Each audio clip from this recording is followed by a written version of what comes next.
कोण कोणाच्या मागे पडून आलं बे? मी सोडून कोणीच रस्ता वापरणार नाही सांगून देतो. जायव काय ते लवकर दुकानात आणि तुझ्या बाप झोपेस तर अजिबात आवाज नको करजो. ओ सपने, ओ सपने, तुले शिकून काय करणार आहे? तुले शिकून काय करणार आहे? त्याचं नाव पटवणार आहे. त्यासाठी कशाला अभ्यास करायला लागते?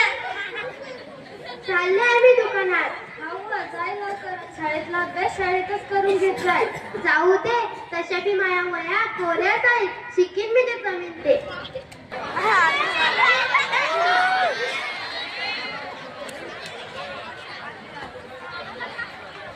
ओम नमः शिवाय. ओम नमः शिवाय. सगळ्यांना बुद्धी येऊ दे देवा. सगळ्यांना बुद्धी येऊ दे देवा. ओ महाराज, आमच्या लेकरांचा अभ्यास कसा पूर्ण आहे यावर सांगा बाबा. अरे बाबा, अभ्यास हा विषय फक्त शाळेचा असतो. हा तुम्हा सगळ्यांचा विचार चुकीचा आहे.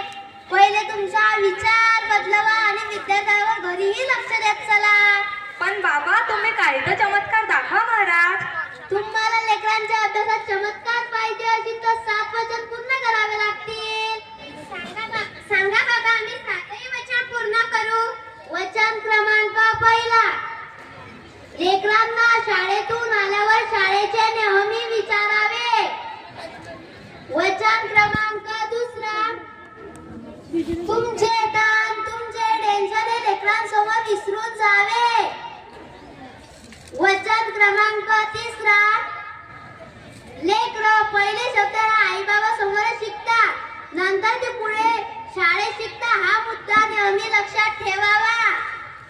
वचन क्रमांक चौथा, शाळा आणि ट्युशन म्हणजे अभ्यास पूर्ण हा गैरसमज तुमच्या मनातून काढा.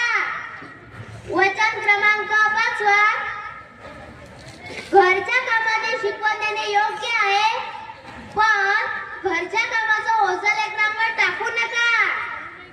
वचन क्रमांक 6, लेकरांना